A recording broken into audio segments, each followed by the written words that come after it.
Assalamualaikum warahmatullahi wabarakatuh. Saya Anissa Yuanggreni akan menyampaikan 7 macam tradisi dalam teori dasar komunikasi. Yang pertama, ada tradisi retorika.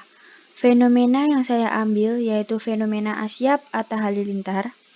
Terdapat di bagian teori kultivasi, merupakan bagian kelompok teori media yang berasal dalam cakupan komunikasi massa yang terdapat pada tradisi retorika.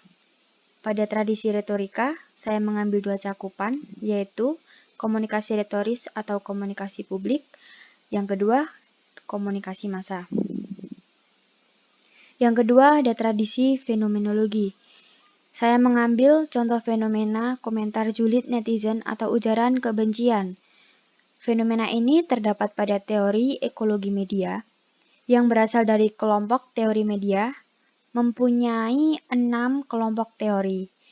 Kelompok teori media berasal dari cakupan komunikasi massa yang terdapat pada tradisi fenomenologi. Pada tradisi fenomenologi, saya mengambil 2 konteks cakupan, yaitu komunikasi interpersonal dan juga komunikasi massa. Yang ketiga, tradisi sosiopsikologi. Saya mengambil fenomena penggunaan simbol no smoking di pom bensin.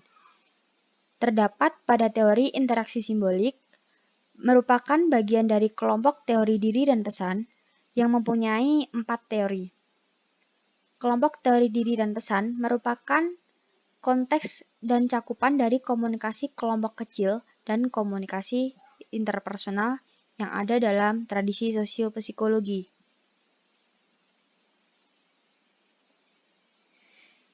Yang keempat, yaitu tradisi sosiokultural. Saya mengambil contoh fenomena murah senyum bermakna orang tersebut ramah. Terdapat pada teori negosiasi wajah yang berada dalam konteks cakupan komunikasi budaya yang mempunyai 4 macam teori yang berasal dari tradisi sosiokultural. Tradisi sosiokultural yang saya ambil, saya memiliki 2 konteks cakupan, yaitu komunikasi budaya dan komunikasi organisasi. Yang kelima, yaitu tradisi semiotika.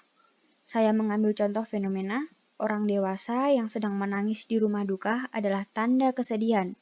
Terdapat dalam teori negosiasi wajah yang merupakan bagian dari kelompok teori budaya dan keanekaragaman yang memiliki 4 macam teori, merupakan konteks cakupan dari komunikasi budaya yang terdapat dalam tradisi semiotika.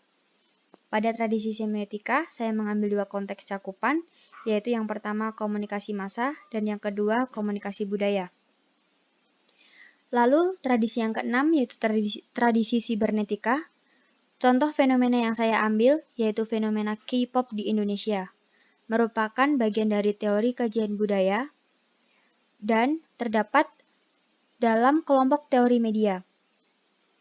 Kelompok teori media mempunyai beberapa teori, yaitu ada 6 teori. Berasal dari cakupan komunikasi massa dan juga terdapat dalam tradisi sibernetika. Tradisi sibernetika saya mengambil 3 cakupan, yaitu cakupan yang pertama komunikasi budaya, yang kedua komunikasi interpersonal, dan yang ketiga komunikasi massa. Lalu yang terakhir, yang ketujuh, yaitu tradisi kritis. Contoh fenomena yang saya ambil yaitu fenomena demo tolak Omnibus Law, merupakan bagian dari teori paradigma negatif, berasal dari teori kelompok teori publik. Ada 4 macam teori. Kelompok teori publik merupakan bagian dari cakupan konteks komunikasi retoris atau publik yang terdapat pada tradisi kritis. Pada tradisi kritis, saya mengambil 2 konteks cakupan, yaitu yang pertama konteks komunikasi retoris atau publik, dan yang kedua komunikasi massa. Terima kasih, sekian presentasi dari saya. Bila ada salah kata mohon maaf. Wassalamualaikum warahmatullahi wabarakatuh.